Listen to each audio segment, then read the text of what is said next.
Okay, so we're recording, Tanner. Okay, perfect. Um, I was looking through it and it said to read through it first. yeah, so here's what we're supposed to do. It says first meet for 5 minutes with only your team. Okay. Discuss your strategy for getting the wage agreement you want. And so that's for, I was a little confused because there's actually three different ones. There's a 1978, Yeah, and then there's a 1983, and then there's a 1985. yeah, that's what So, and I was wondering if we are just gonna do the most recent one, like the well, 85. what we're supposed to do, so you're kind of familiar with what happened. Um,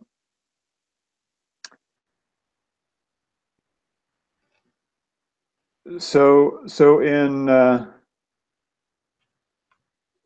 78, they negotiated a 7-year contract, Right? and then but and so they built the new factory in Deloitte, and um, and so what happened is so they've got 2 years left on their contract, Uh-huh. and so then 1983 comes along,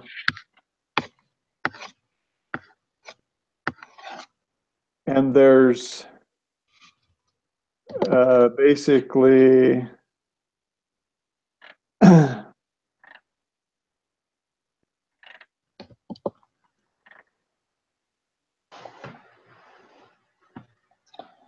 okay, so in 83 things are happening within the industry so that uh, all the other companies are lowering their wages.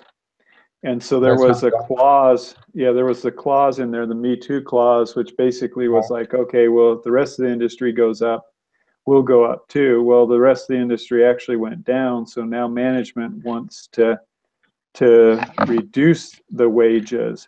So this Right. first negotiation is we're supposed to just negotiate a wage. It doesn't, Okay. it's not a new contract or anything. It's just going back and negotiating the wage because the wages of the other companies in the industry have dropped. And so for our company to remain competitive, we need to adjust our wages as well. Exactly. So my thinking was that to be fair to the workers from a management standpoint, I think a good offer would be to take the three highest wages in the industry, average that, and suggest that they go to that, because all the other plants went from the contract wage of $10.69 an hour Mm-hmm. to so in 1981 we negotiated a 3-year freeze, Right. but then since then we've negotiated with the rest of the All the other divisions. right, Yeah, except the little. yeah, to go to $9 an hour Yeah. in Which, 83, and yeah. then ten Which I thought dollars was good because in the Me Too clause, like the top 5 firms, and like they pay anywhere from $6 an hour to $9 an hour is the highest. And so I think like even if you average those top three, like the average would be like $8.15 or something rather than nine. So I mean nine's even higher than the industry average. So I mean could be one of our arguing points about maybe why we want to drop it to 9. Yeah, so the average for the top 3 would be 858. Yeah. Oh yeah, there's 875. Yeah, my bad. So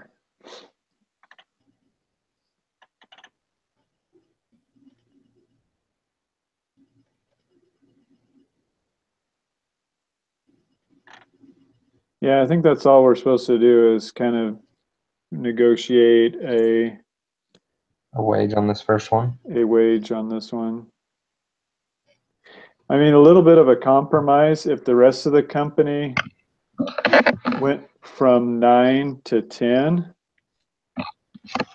I mean, a compromise might be to go to just do 950 to 10. Right. So I mean, yeah. Because management said that they're okay with that, and As long as looking, and looking at the profit margins, I think they're doing all right. I think it's probably more important to keep the workforce happy, and kind of work on issues at the. Well, I think the 85. sweet deal for the union is that they have that 52-week notice before layoffs. Right. That's huge. I mean, that's great job security. So Yeah, so we'll address that at the next the negotiation for the part. agreement. Yeah. All right, I'm going to shoot him an email saying we're ready to do the first part negotiation.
I bet these negotiations get pretty heated in real life, though.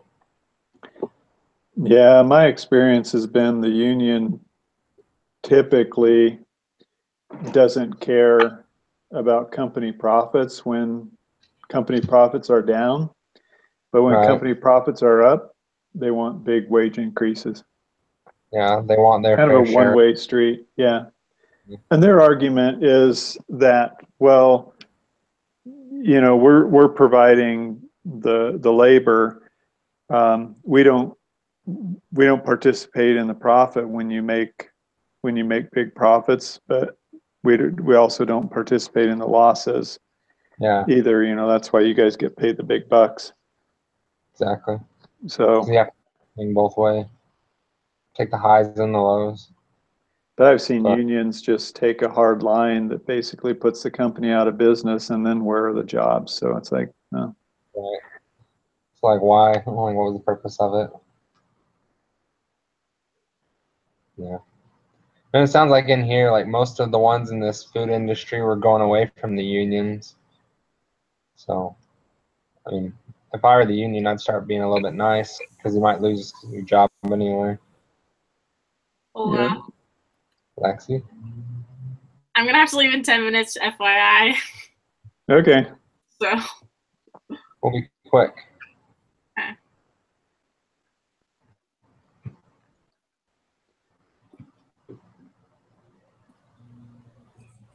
All right, so everybody's up to speed there, and so this first part was to kind of decide what your position was regarding the 1983 negotiation just for the wage. In 1985, we'll kind of go over the whole contract, but so we just need to kind of determine a wage, and so I think everybody understands that the management position is that the industry has drastically changed in the last 5 years of our new contract.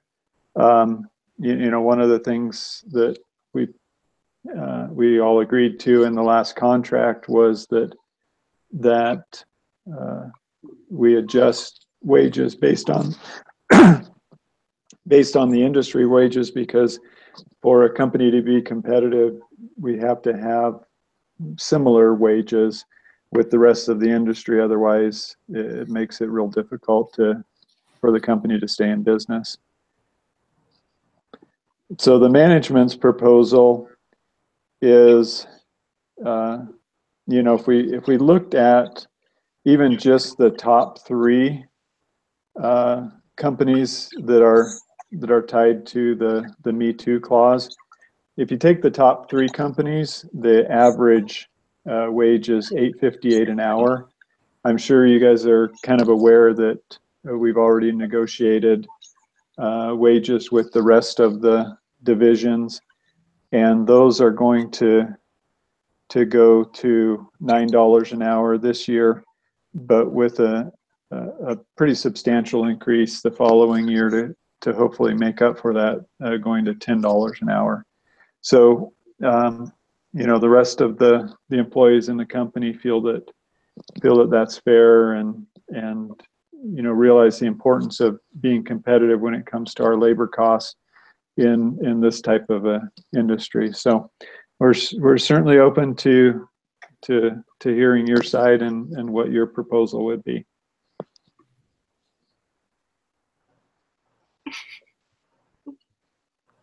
Hey.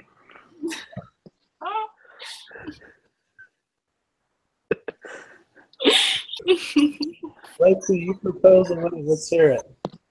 What? We want 1069.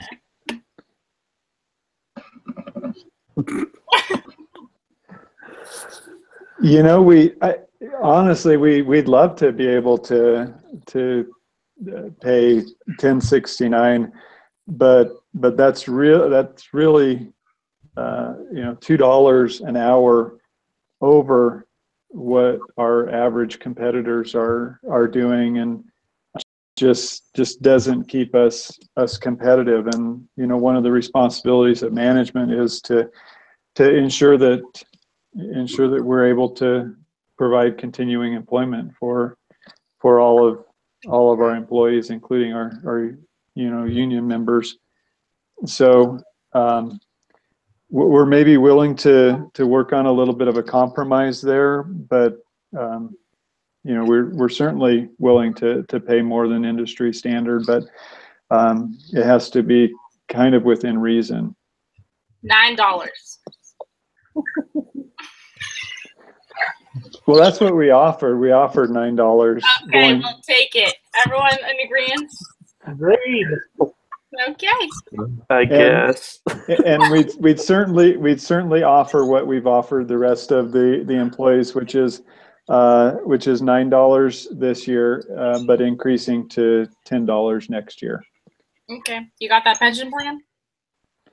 Well, all the benefits are going to stay the same until we come up to our contract negotiation at the end of this contract in 1985. We just want to, you know, get through the next couple of years here till the end of the contract as far as our labor costs, and then we can address all of those. And you know, hopefully the industry's maybe picked up a little bit, and we can, you know, continue to offer the things that our employees are looking for.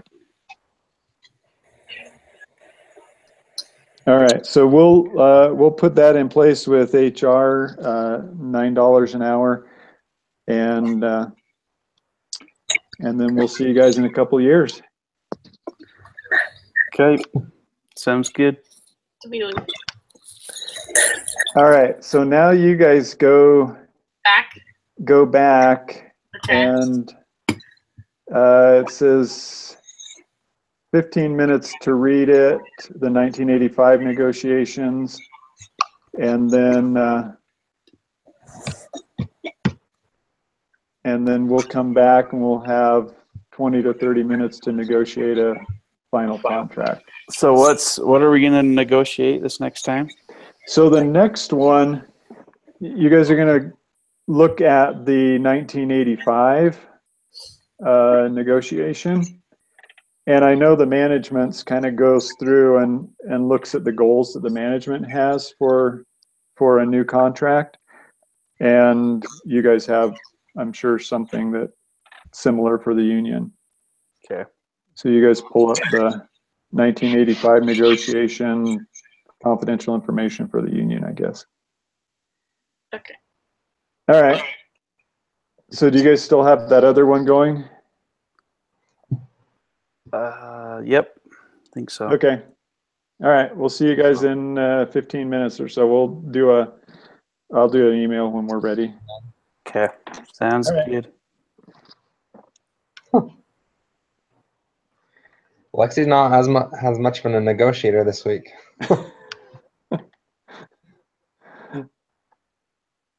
You know, it's funny because she's got to leave in like 10 minutes or something, I think. But honestly, it's pretty funny. Negotiations can kind of go like that. You sit down with people in a room or whatever, and if like a head negotiator's got some family issues going on and they want to make a flight back or something, it's like, man, this went pretty smooth, and you'll never know why that happened, but it could be something as simple as that. Sure. They'll start cutting deals for you. They just want to get it done with. Okay, so I got it pulled up. I've got the 85 pulled up. So we're 1 month prior to the expiration of the contract. The base wage was frozen at $10.69 following in your 1983 negotiations with Local 190. Wages were renegotiated and set at X squared. I guess that just means whatever you came to. So we set it at 9, but now they're at 10. Exactly, since it moved up a year. Right. So they've been almost a year at $10. Yeah. And it sounds like the union's taking a pretty hardline stance. We just purchased 80 grand worth of barbed wire, so that's cool. We got lots of barbed wire. You're thinking they're going to go on strike, huh? I was reading through that. So some of our strengths, I think our strengths are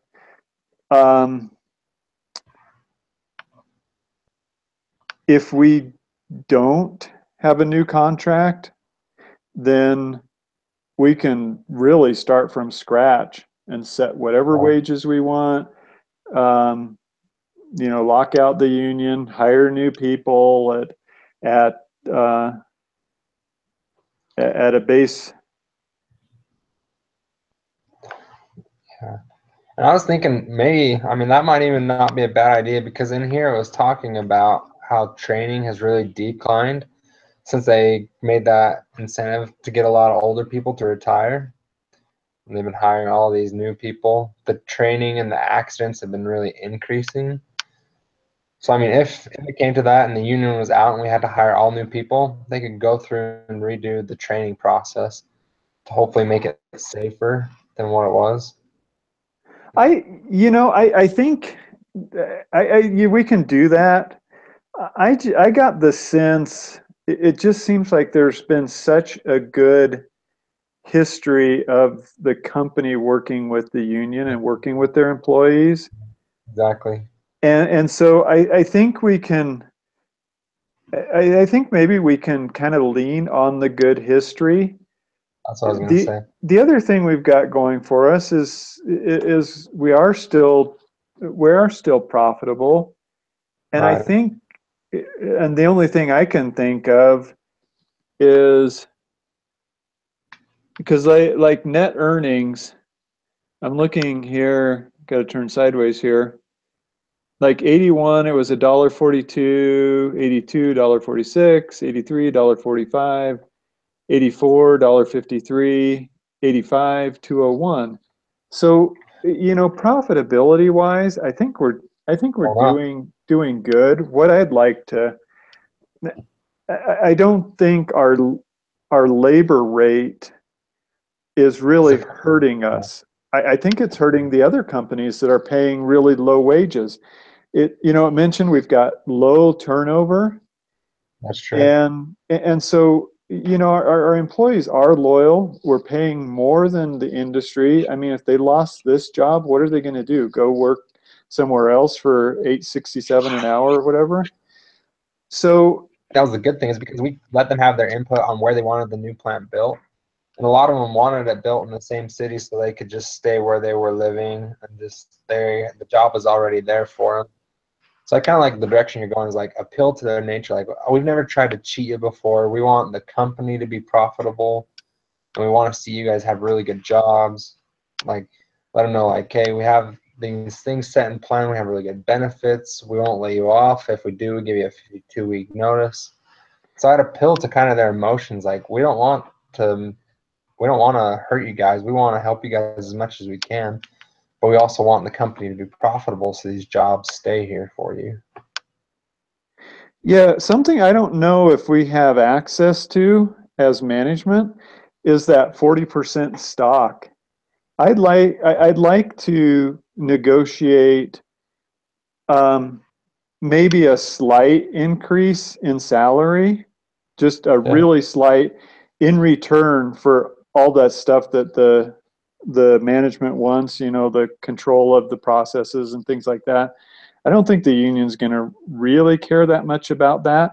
I'd like to loop the union or the employees into some type of a CIP program, so that has some type of financial incentives, Right. for safety, because we need to improve safety. That's like really bad. Idea. Safety, productivity. Yep. So either stock, options, or profit sharing. And I don't know if we can use some of that 40% of the stock that's held in that foundation, to benefit the employees and the people of the town and everything. As well. But I think just kind of give them a total package to where we get what we want, because it seemed like there really wasn't any negotiation.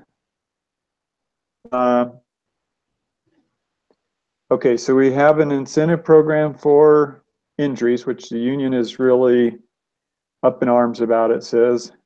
Right. Um, And so I think that's a good thing to go off of, because both of us want to decrease the injuries. yeah. Include that in. And layoff and hiring, the management wants some grace period with the layoff notices, are willing to have some percentage of the new positions filled from layoff list, but 50% is as high as they want to go. Yeah.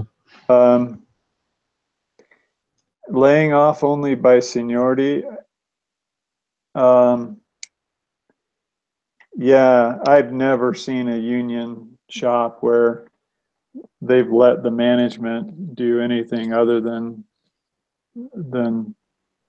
everything based on seniority, which was one of the things I just hated about working in a union shop. You could work your butt off and not get anywhere because you didn't have seniority, or if there were layoffs, It was if you didn't meet the minimum or you weren't there for long enough, you were gone.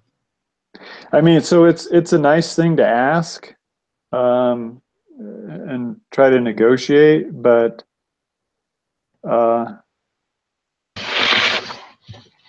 like I said, most seasoned union negotiators, their membership won't let them do that. It's all based on seniority. I mean, in this practice thing, I think we might be able to get away with it. It's good. The other students probably aren't like hardcore union.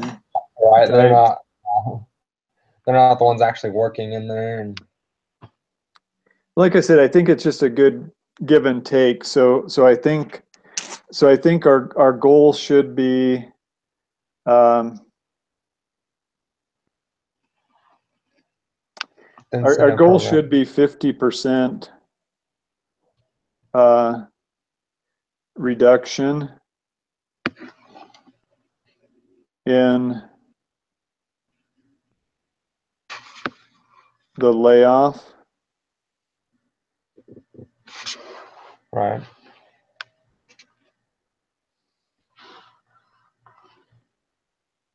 the time, so that would take it from 12 months to 6 months, and in seniority.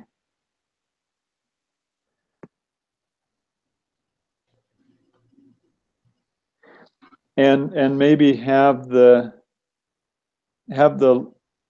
union come up with a quantitative method for layoffs. Yeah, kind of let them come up with their own. Right. But that's Yeah. based on some type of production measurements, safety measurements, things like that. So that way we get rid of the least productive, the least safest people, Exactly. the bottom part.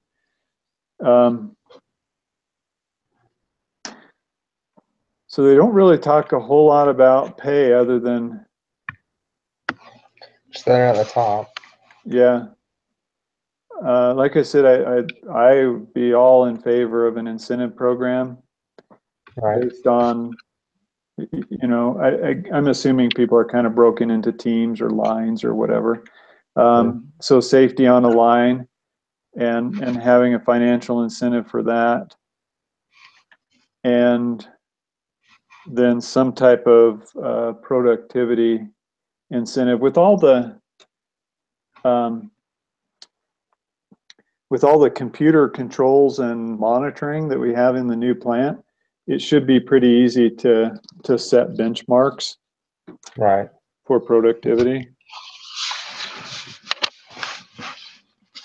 And certainly involve the union reps in setting those benchmarks for. Well, yeah, I think that'll be important to them because I mean, like you said, that's what one of the things that they're mad about is that safety is really going down and they're getting a lot of people hurt.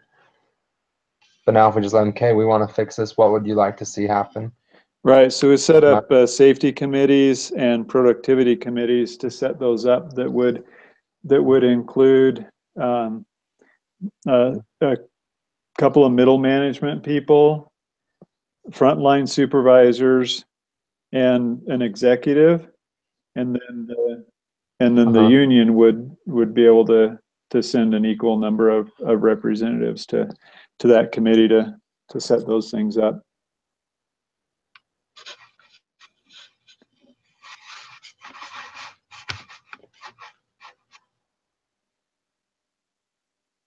Yeah, so I think the only thing that's keeping our company competitive in this industry is our people. Yeah.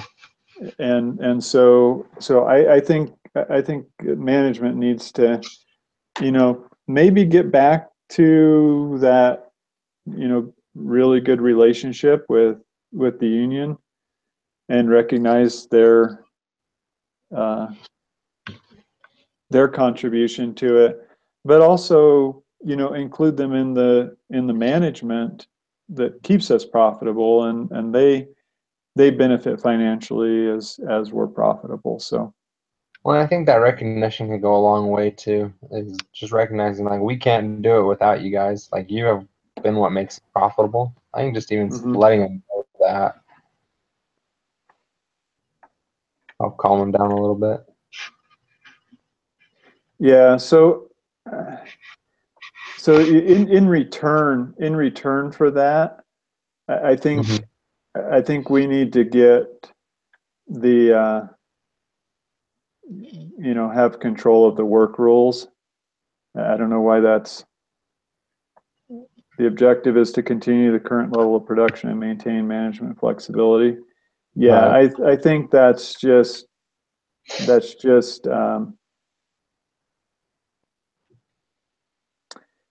I think that's just a given. I don't see negotiation in that other than including the union in the safety and productivity committees. True. So what do you think the max is we should go with the hourly wage? Like you said, they've almost been at. I would almost put it back at the 1069, maybe in like 1075, and just see if they would take that. Just like, hey, we're gonna put it back at the normal wage, and we're gonna give you an incentive program as well, and then see if they would go with that. Because then hopefully that would work. If not, I mean, like I wouldn't go much above 1150, maybe around there. All right. Because management said like they wouldn't mind increasing wages as long as they could have those couple things. So, I mean, we could go up a little ways. Yeah, I'm good with that. And I think maybe have the CIP program incentives for safety and productivity give them basically an opportunity to get an extra up to $1.50 an hour more. All right. No, I think that's good. Yeah. So in return for that package, we want some concessions with the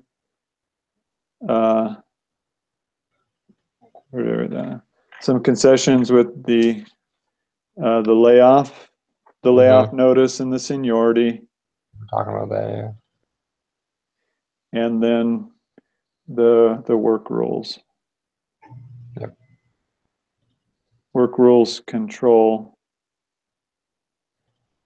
with union input. Mm-hmm.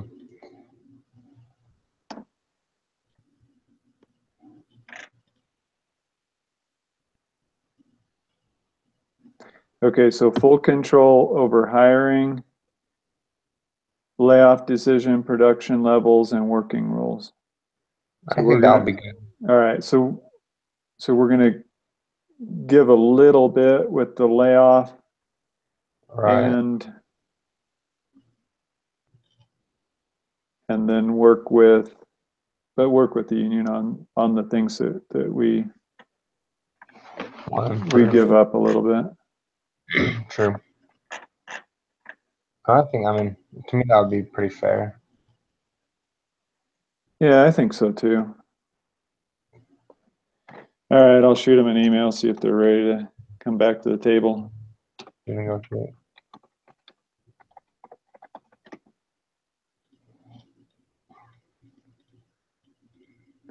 We got a stinking forest fire going down at the base of the mountain. Oh, really? Yeah. Oh boy. Smoky up here now. Like fire season is just horrible here in Southern California. Is it pretty smoky down there then? Yeah, I haven't looked out the window lately, but when I went to the bank, it was like, ugh, there was ash coming down a little bit. Oh, that's even worse. Yeah. So hopefully they get it under control before it really takes off up the side of the mountain. Hopefully.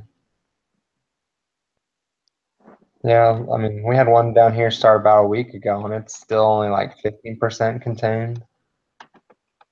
There's like no rain in the forecast, and just keeps blowing. So that's not gonna help it out as much.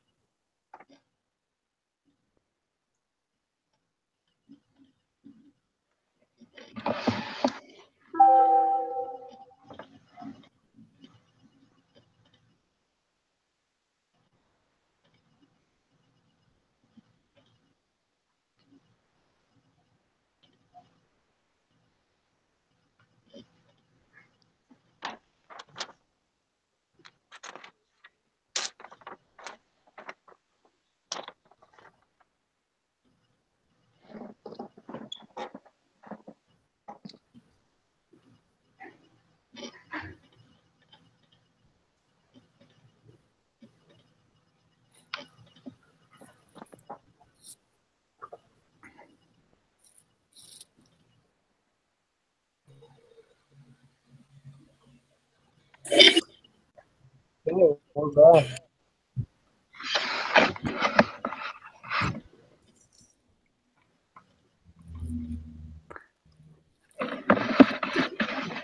Sweet. Lexi isn't coming back.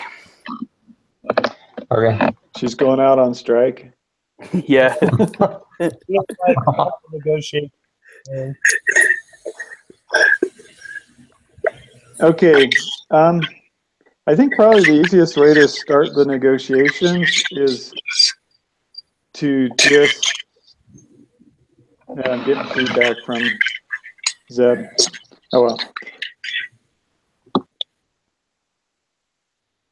Thanks. Okay, so what I think the best way to do for this is to just put out management's proposals, and then the union can respond to each of those. But first off, I think something really key that as management has sat down and discussed these upcoming negotiations, we're a little concerned that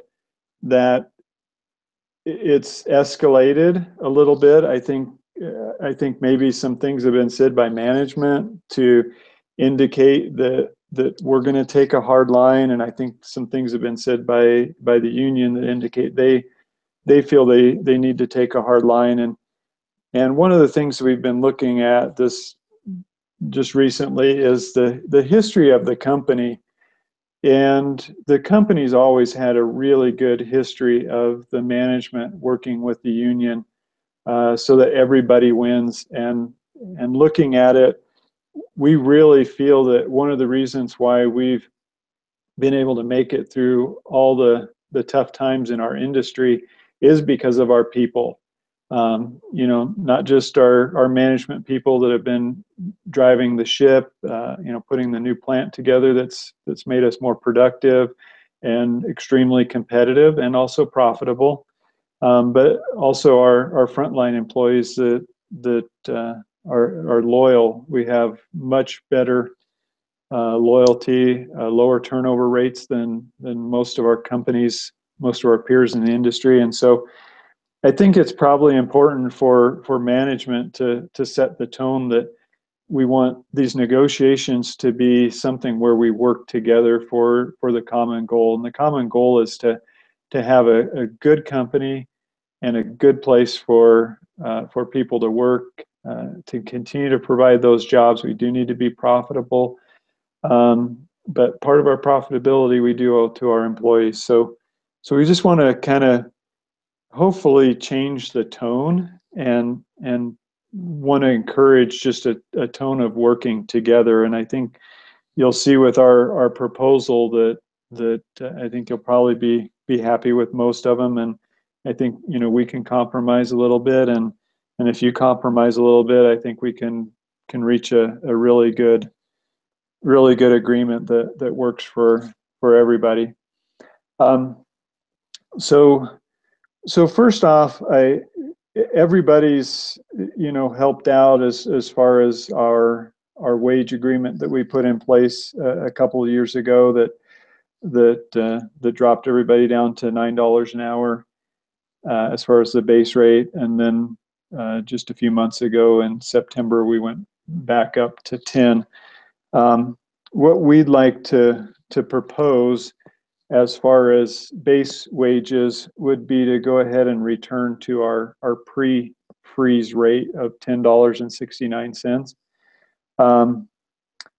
It's kind of a little bit of a struggle for management to come to that offer, just because of how low the average wages are in our industry, and we're really counting on our employees' productivity and everybody kind of putting this behind us, getting a new contract in place and being able to move forward. We think that will help with the morale and our productivity, and so we think we can still be competitive at a base rate of $10.69 an hour. But in return for that above average salary for the industry, we do want to make a couple of changes. The changes that we'd like to make would be in reducing our layoff time from 12 months to 6 months. That just helps our company be a little more flexible, a little more nimble in the industry as far as adjusting the amount of labor we need to fulfill the orders that we have coming in. Again, it gives people quite a bit of time, like I said, 6 months to make some arrangements. It also gives us some time to make adjustments, and certainly even if we give a 6-month notice, everybody in management's going to be working hard to try to save those jobs, either with additional orders or additional productivity, that type of thing. And then tied into that, we'd also like to be able to use the layoff process to make us a little more efficient.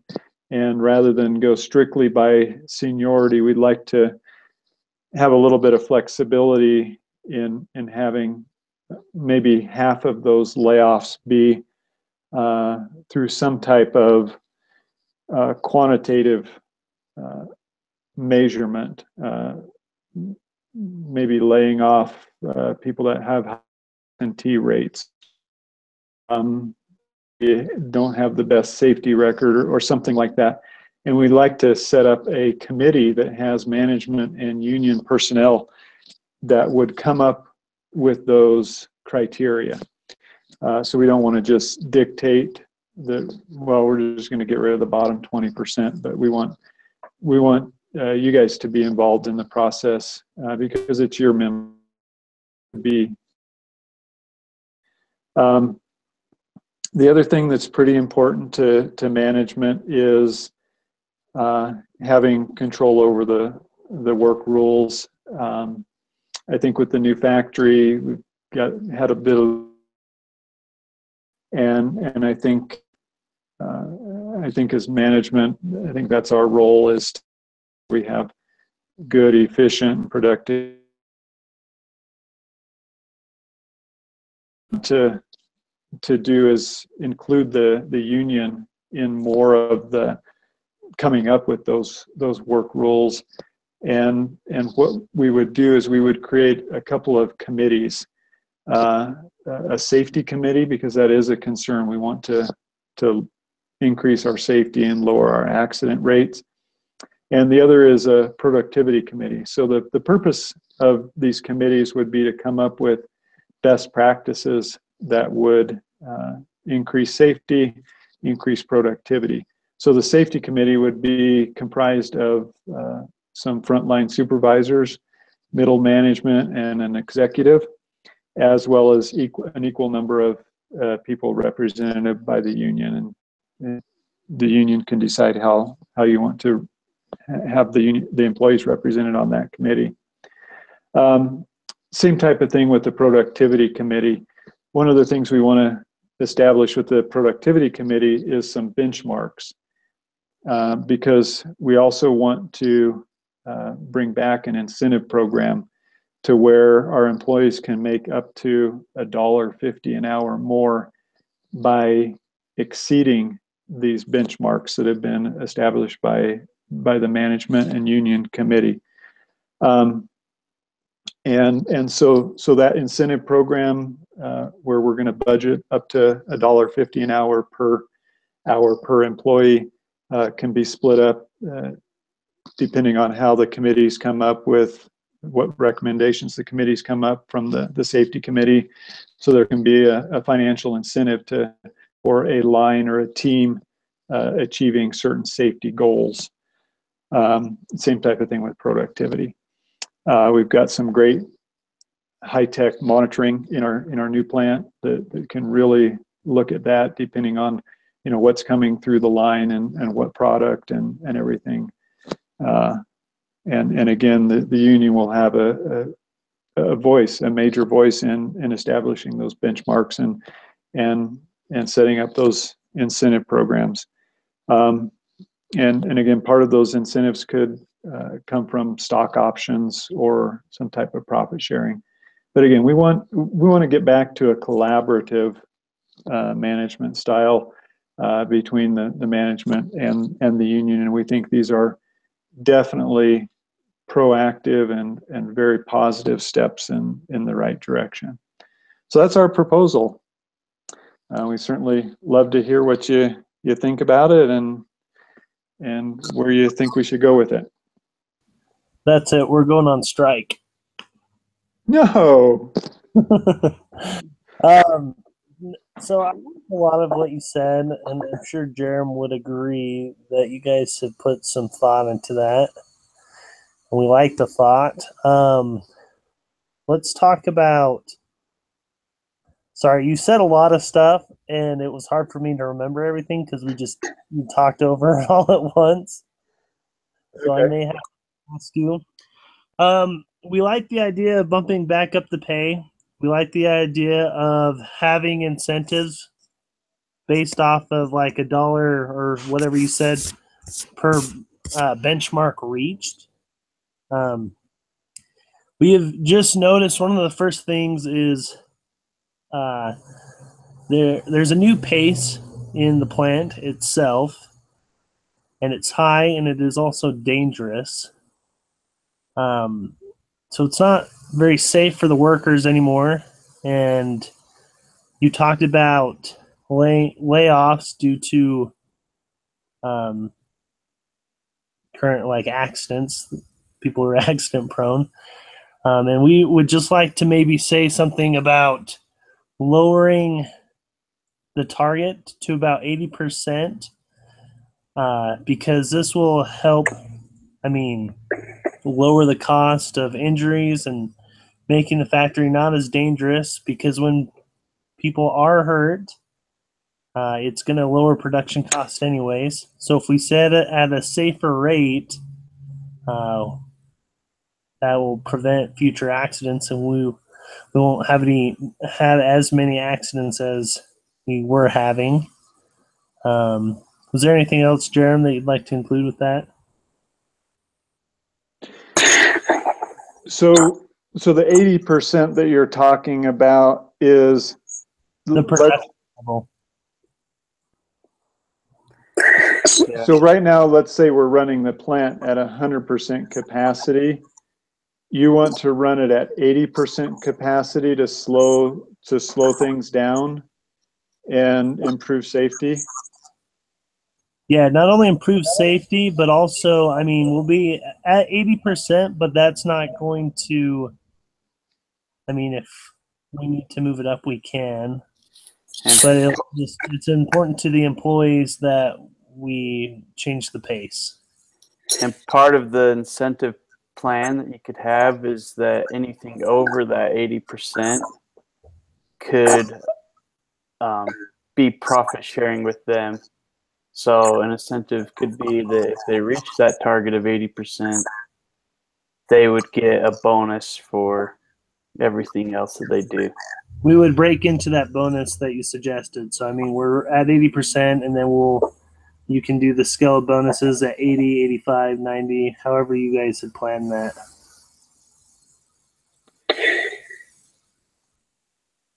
Because our main Okay, yeah, I see what you're saying. I guess maybe my concern is,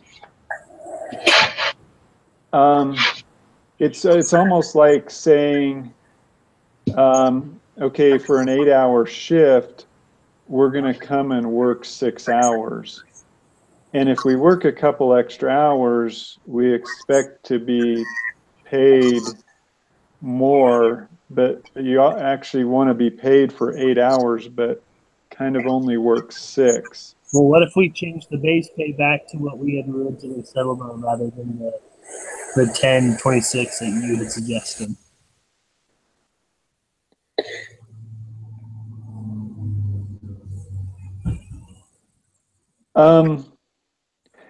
No, I see what you're saying. Give up a little bit of the base pay for a slower pace. I guess my question We're is, talking 80%. We're not talking like 50%. We're not trying to cut the work in half. We're just trying to make it a safer environment for the employees. no, and I understand, and I want to get to that safer work environment for everybody.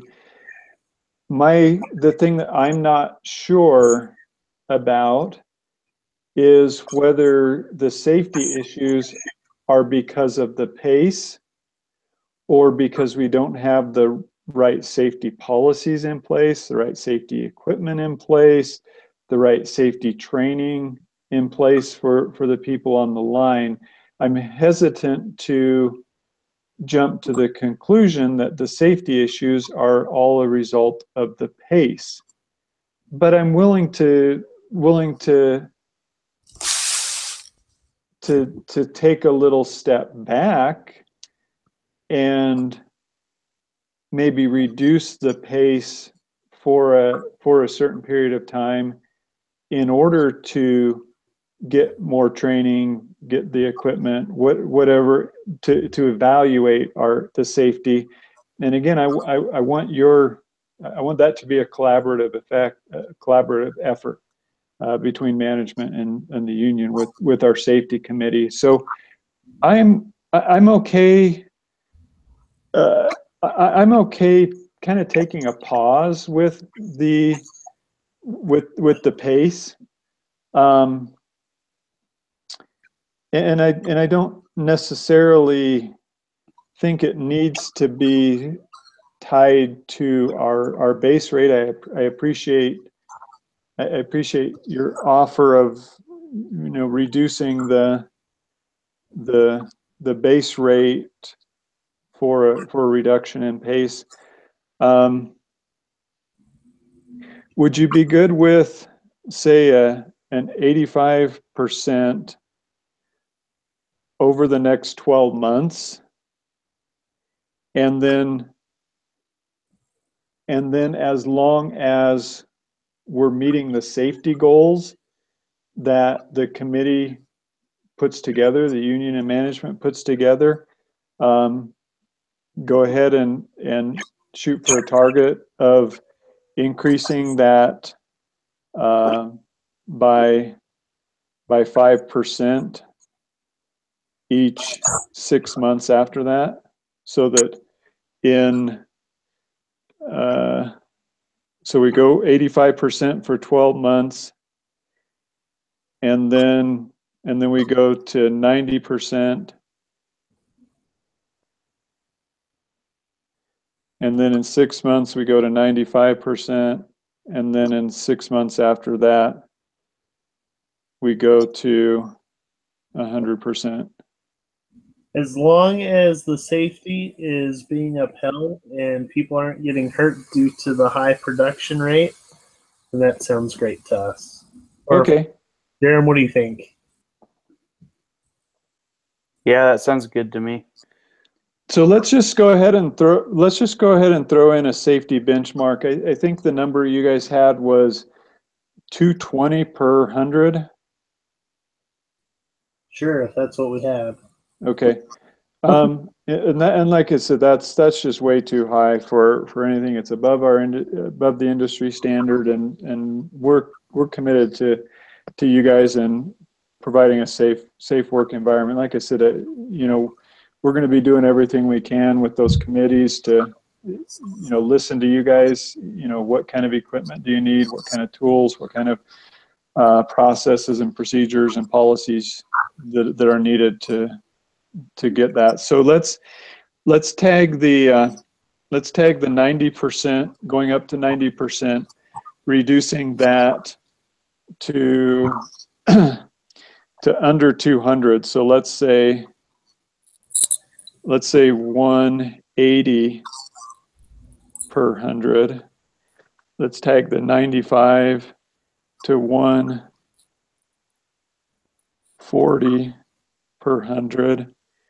And then the 100%, we want to get below, so we'll just say less than 100 per 100 to step the pace back up to the 100%. Those sound like goals you guys can live with? You bet. Yep. All right. Yeah, and then also we'd like to talk about, I think that the 6 month, reducing it to 6 months rather than 12 months should be fine. But we want to make sure that the older employees aren't being ousted just so upper management can hire younger employees and give them a cheaper pay. Okay. So we want to, well, is on the reading.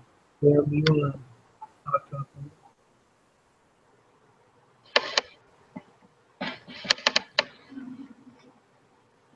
Hear 'em? You can't really hear you. You want to talk about the senior employees and what we've come up for them?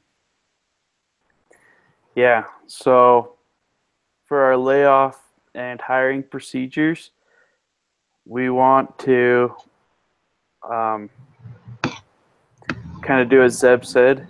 We want it not to only be the more costly employees that are being laid off, because in reality, those employees are the ones that are most skilled and have those skills that you're looking for on your line.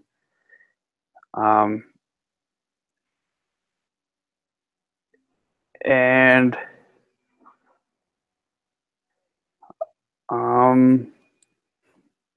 oh yeah, and then we want you to have a list of the people that you laid off and consider them for your rehiring, just because they're already trained and they'd be easily accessible to hire again. You wouldn't have that training process. And so we'd like that layoff list to be kind of your form of hiring procedures, depending on why they were laid off, I guess. And so I think that's all that we had for that. Okay, so help us out with that, because I think we can come to an agreement on that, but one of our concerns is when you do layoffs strictly by seniority. Let's say last year we brought in 50 new people, and 40 of them are really good. They picked up on the line. They're safe. They're efficient, and they're productive. And so we want to lay off. Let's say we need to make an adjustment to our workforce, and so we need to lay off 50 people. It would be beneficial to the company as a whole, and also to the employees, because if the employees are surrounded by productive coworkers, they're going to be able to meet their goals, and they're going to be able to get those incentive programs and that additional money in those incentive programs. The higher percentage of quality productive people we have. And I think sometimes people that have high seniority maybe use that to get by with a little bit less work, a little bit less productivity. I'm not saying all of them. We've got some senior people that are stars, and we've got some junior people that are stars. But are you willing to come up with some type of quantitative way to keep our stars versus just, kind of flushing the last 50 people that were hired? Yeah, I think that's a good idea. We definitely want you to have the best employees that you can.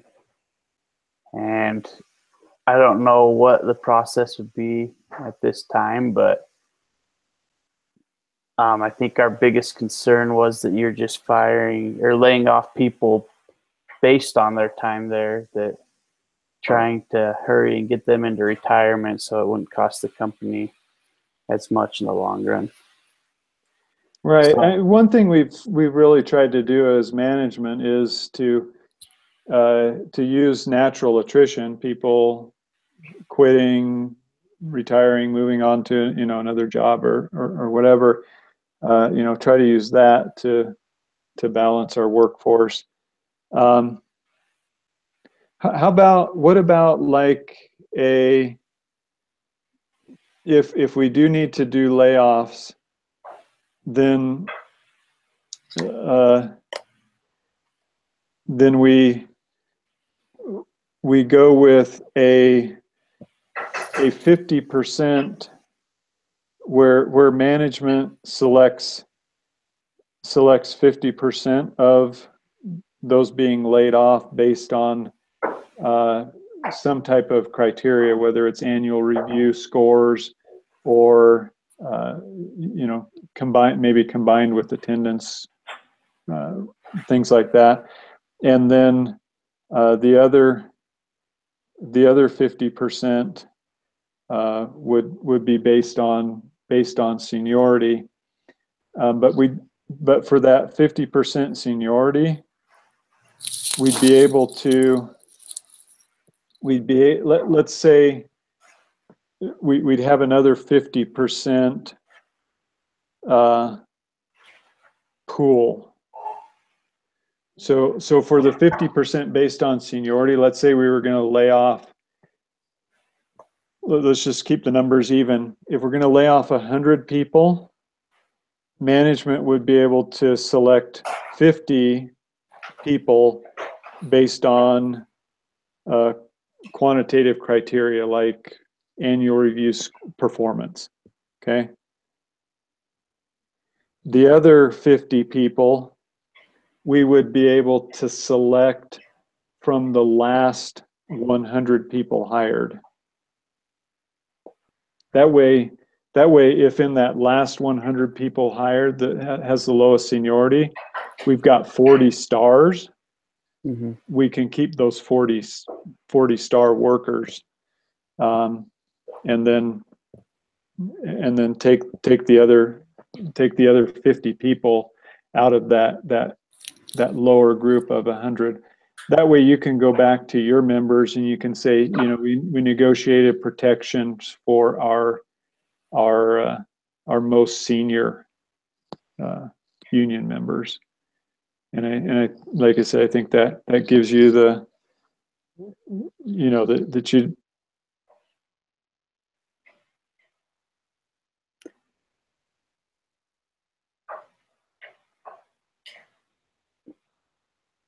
Might have lost him.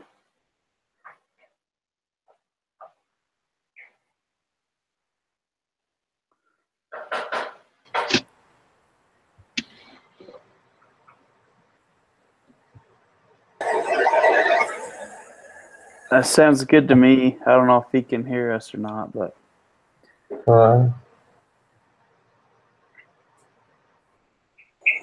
don't know, Tanner, do you want to continue where he left off?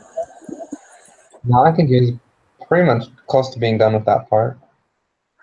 yeah, I think that would be good. Wraps up that part. Okay.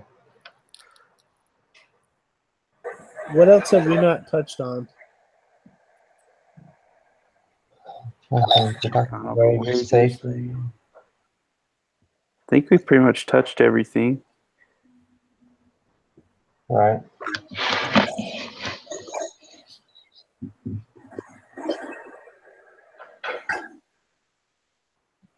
Well, I guess we just really need to wait till he comes back then. If he comes back and has anything else to add on top of that. But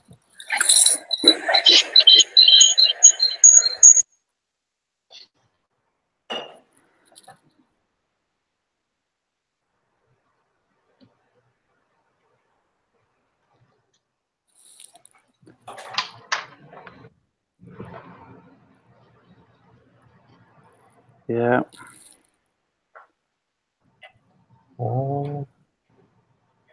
There he is. Okay, I think I'm back. Yeah. Took everybody froze. Yeah. We agree with that. What you were talking about. That would be fair.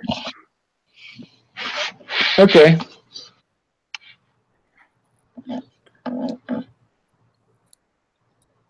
Any other issues you think we need to? Anything that we haven't touched on yet, Norman? Is there anything we haven't touched on yet? I don't think so. Are you guys okay with having the work rules be driven by the management, but with collaboration from the union?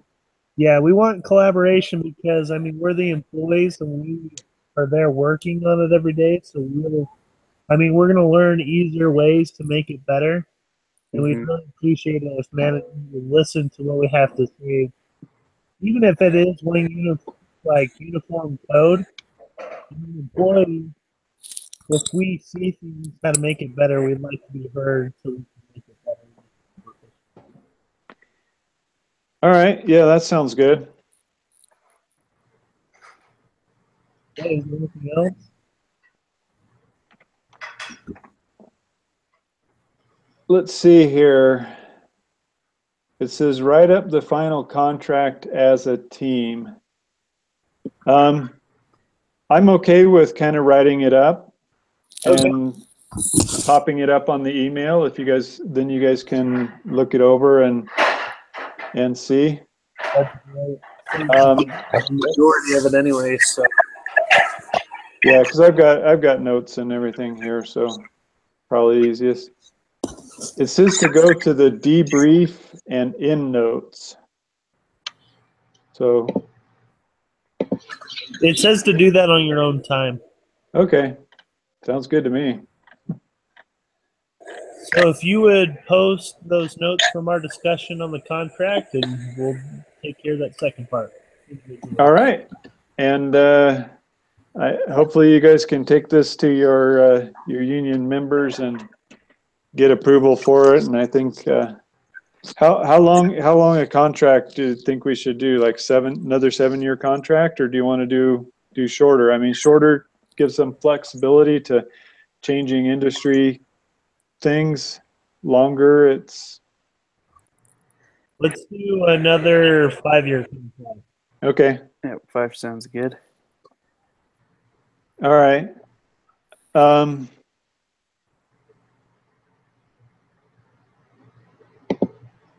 All right, sounds good.